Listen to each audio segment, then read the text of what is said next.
मैं डॉक्टर रत्नाकर पांडे व्यास काशी रामनगर वाराणसी से आपके बीच में एक नया विमर्श लेकर आया हूँ कि लोक प्रचलित भगवान सत्यनारायण की कथा क्या काशी से ही प्रारंभ हुई थी और माता गंगा के काशी में आगमन के पूर्व से ही यह यहाँ पर लोकमानस में रची बसी थी।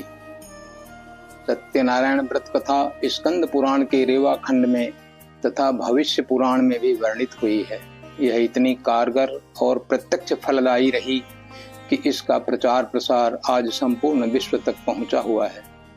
कहा जा सकता है कि व्रत की अनूठी महिमा से आम जनों को भी सांस्कृतिक धारा में बनाए रखने तथा समरसता की स्थापना में इससे अधिक कोई अन्य पूजा पद्धति कारगर सिद्ध नहीं हुई है। वेद व्यास की यह अमोघ सामाजिक देन सिद्ध हुई है। स्कंद पुराण के रेवा खंड में इस कथा का मौलिक रूप आज उपलब्ध नहीं हो पाता। व्रत कथा का प्रारंभ सूत जी से नैमिषारण्य में शौनक आदि ऋषियों के प्रश्नोत्तर रूप में सामने आता है। जब नारद जी मृत्यु लोक की पीड़ित जनता के कल्याण के लिए विष्णु जी से एक विशेष व्रत का आदेश लेकर आते हैं, जिसका प्रथम पालन करता काशी का एक गरीब ब्राह्मण बनता है। यहाँ स्पष्ट रूप से कहा गया है कि ब्राह्मण भूख और प्यास से दुखी होकर नित्य धरती पर भिक्षाटन करते हुए घूमा करता था। क्षुत्रिभ्याम व्याकुलो भूत्वा नित्यम बभ्राम भूतले। अब प्रश्न यह है कि काशी की धरती झीलों, तालाबों, हृदों, नदी नालों से जब भरी पड़ी थी तो भूख की बात कुछ हद तक मानी जा सकती है, किंतु प्यास से पीड़ित होकर व्यक्ति कैसे काशीपुरी में घूमा करता था, यह एक प्रश्न खड़ा हो जाता है। उस ब्राह्मण के व्रत और पूजन का प्रभाव पड़ा। वह धन धान्य से संपन्न हो गया। उसका व्रत और पूजा का कार्य यथावत चलता रहा। एक बार पूजन करते समय उसके घर पर लकड़ी खरीदने वाला आया, जो प्यास से इतना पीड़ित था कि सीधे ब्राह्मण के घर में प्रविष्ट हो गया। किंतु वहां देखा कि गोधूली वेला में ब्राह्मण स्वयं भूखा प्यासा सत्यनारायण का पूजन कर रहा था। व्रत और उसके लाभ की इतनी अधिक घटनाएं हुई, वह एक कथा के रूप पकड़ने लगी और समाज के हर वर्ग तक पहुंचने लगी। सामान्य जन का जीवन वृत्त कथा कथानक ही होता है, जबकि ऐश्वर्य से युक्त जीवन वृत्त चरित्र की श्रेणी में आता है। जैसे रामचरितमानस में भी कहा गया ना कि आपन चरित कहा हम गाई, कहो विप्र निज कथा बुझाई। निचले पायदान का स्थित व्यक्ति भी प्रेम से पत्र पुष्प अर्पित कर प्रसाद बंटवाने लगा, जिसको हर वर्ग का व्यक्ति आदर से सिर माथे लगाता था। सामाजिक समरसता, दान, पुण्य, यज्ञ का संपूर्ण स्वरूप लिए यह कथा व्यास जी की महान देन सिद्ध हुई। किंतु प्रश्न वहीं रह गया कि काशी में प्यास से पीड़ित व्यक्ति भी रहते थे। ऐसा हिमालयोन्नयन के पूर्व रहा होगा। खाड़ी में स्थित लघु द्वीपों पर लोग रहते रहे होंगे। आसपास के खारे पानी पीने लायक नहीं रहे होंगे, या नदियों आदि का अस्तित्व मात्र बरसाती दिनों में रहता रहा होगा।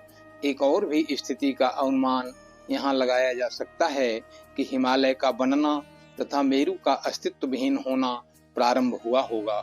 उस दशा में मानसून को रोकने के लिए या परावर्तित करने के लिए, पानी बरसाने के लिए कोई ऊंचा पहाड़ ही नहीं रहा होगा। मानसून बस ऐसे ही यत्र तत्र बरसकर चली जाती रही होगी। लोग पेयजल बहुत अधिक इकट्ठा नहीं कर पाते रहे होंगे।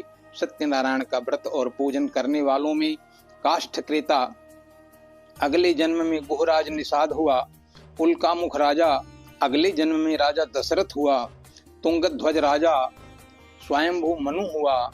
इस आधार पर कथा की प्राचीनता भी सिद्ध होती है। इस कथा में सत्य का बीज न रहता तो यह जनमानस की मनचाही इच्छाओं की पूर्ति लाखों वर्षों से नहीं करती। व्यास जी ने इसी सत्य की स्थापना के अनूठे पुराण श्रीमद् भागवत की रचना करते समय सत्य को ही प्रथमतः ध्यान किया था। धामना स्वेन सदा निरस्त कुहुकम सत्यम परम धीमहि। इसलिए भगवान सत्यनारायण की जो कथा है, कहते हैं कि काशी तीनों लोकों से न्यारी रही, महाप्रलय में भी इसका नाश नहीं हुआ। तो सत्यनारायण व्रत कथाओं में गंगा का कहीं उल्लेख नहीं है। व्याख्याकार लोग भद्रशिला एवं तुंगभद्रा नदी का उल्लेख करते हैं, किंतु यह संदिग्ध ही जान पड़ता है कि यह गंगा नाम की नदी के लिए ऐसा रहा होगा। भगवान सत्यनारायण की कथा वेद व्यास जी ने सत्यनारायण की प्रतीक शालिग्राम पिंड की को पंचामृत में स्नान कराने की जो परंपरा पुराणों के माध्यम से प्रारंभ कराई, वह बड़ी कारगर और दूरदर्शी सिद्ध हुई।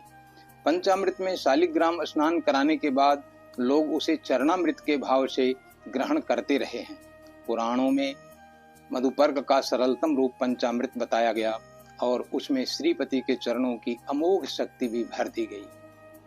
इस प्रकार से दिन भर भूखे प्यासे व्रत रहते हुए भगवान सत्यनारायण के निमित्त पत्र, पुष्प, जल, पल्लव, तांबूल आदि का संचय करता हुआ व्रती छोटी सी धनराशि से भी दाता की स्थिति में प्रसाद वितरण कर लेता था। दान की इतनी सस्ती विधि क्या हो सकती है। पूजन के उपरांत भगवान की महिमा सुनना तथा अंत में हविर द्रव्यों से हवन करके व्रती लघु यज्ञ का आनंद भी ले लेता था। मानसिक संतोष की इससे लघु विधि अपार श्रद्धा के साथ शायद ही स्थापित हो पाती हो। प्रसाद ग्रहण में कोई छुआछूत आदि का सामाजिक भेदभाव नहीं था। वास्तव में ऐसी पूजा पद्धति आम जनों की गरिमा के अनुरूप होते हुए विशालतम रूप में अमीरों के यहाँ भी आयोजित हो पाती थी। नृत्य, गीत, कीर्तन, भजन, सहभोज आदि के माध्यम से यह विशाल आयोजनों में भी परिवर्तित होती रही। यह व्रत कथा भारतीय सांस्कृतिक विरासत को अक्षुण्ण रखने में सहायक हुई, क्योंकि पुरोहितों द्वारा पूजा में मंत्रादि प्रयोग करने के कारण विराट वैदिक विरासत की संपोषिका भी बनी। प्रायोगिक रूप से वेदों के संरक्षण में यह सर्वाधिक सफल सिद्ध हुई। व्रत पूजन के बाद प्रसाद बांटने का कार्य प्रारंभ होता था। लोग अपने खास मित्रों, दोस्तों, रिश्तेदारों, संबंधियों के यहाँ पूजन का प्रसाद पहुंचाते थे।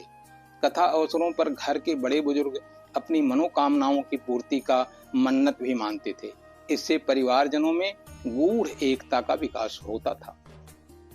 जहां तक काशी यदि हिमालयोन्नयन के बाद अस्तित्व में आई तो तीनों लोकों से न्यारी कैसे हो गई। निश्चित ही यह अनादिकाल से कंकरीटों से निर्मित विशाल धरती का भाग थी और महाद्वीपीय यात्रा में भारतीय महाद्वीप का ही हिस्सा थी। उस दशा में प्यास से पीड़ित ब्राह्मण और लकड़हारा का काशी में विचरण करना संभव था, क्योंकि बरसात का मुख्य कारण मेरू पर्वत उस समय था। मेरू पर्वत को पामीर पर्वत श्रृंखला से जोड़ा जाता है, किंतु यह विंध्य पर्वत की ही कोई उत्तुंग शाखा थी।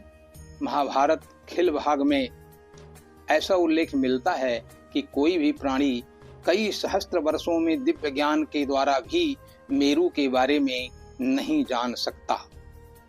पद संस्थौ ब्रह्मलोकम श्रृंगम मेरुस्तदा भवत स ब्रह्मलोकम संभाव्य अभिभूय सहस्रदा। मेरू से 7 गंगाओं के निकलने का उल्लेख महाभारत में खिल भाग में मिलता है, जो कहीं भी विद्वान उसको देख सकते हैं। इस प्रकार से हम देखते हैं कि भगवान सत्यनारायण की कथा काशी से प्रारंभ हुई। यह एकदा नारदो जोगी परानुग्रह कांक्षया पर्यटन विविधान लोकान मृत्यु लोकमुपागतः तद्दृष्ट्वा जनान सर्वान नाना क्लेश समन्वितान केनो उपायेन चैतेषां दुःखनाशो भवेत् ध्रुवी। उनको, नारद जी को ये चिंता थी कि किस प्रकार से जो प्राणी पीड़ित है उसका दुख दूर हो, और दुख दूर करने का सबसे सरलतम उपाय जो लोक मान्यता में आया, ग्वाल वाले तक में यह कथा प्रचलित हुई और इसके प्रसाद का महत्व आया। आज भी यह पूरे विश्व में व्याप्त है। ऐसी कथा की धरती, भगवान सत्यनारायण के व्रत कथा की धरती काशी ही बनी, और उस समय की काशी निश्चित ही गंगा जी के आगमन के पूर्व से ही थी, और इसीलिए प्यास से पीड़ित लोग उस समय उसमें कथा में दिखाए गए हैं। यह व्रत थी प्रारंभ में, बाद में यह कथा का रूप लेती गई।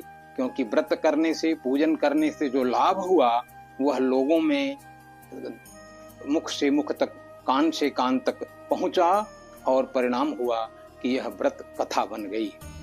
भगवान सत्यनारायण की व्रत कथा के बारे में आपने सुना। इसकी महिमा में मैंने भरसक प्रयास किया कि इसकी प्राचीनता, इसकी संसिद्धि, इसकी उपयोगिता, इसकी उपादेयता सब हमारे समाज में बहुत अच्छी रही है। आपने समय दिया, आपको धन्यवाद के साथ आज शनिवार के दिन मैं काशी से, बाबा संकट मोचन से प्रार्थी हूँ कि जिन लोगों ने भी सत्यनारायण भक्त व्रत कथा की महिमा को सुना उनको समृद्धि दें, उनको सफलता दें, उनको हर प्रकार से भारतीय गौरव के अनुरूप बनने में उनको मदद करें। धन्यवाद। जय श्री राम।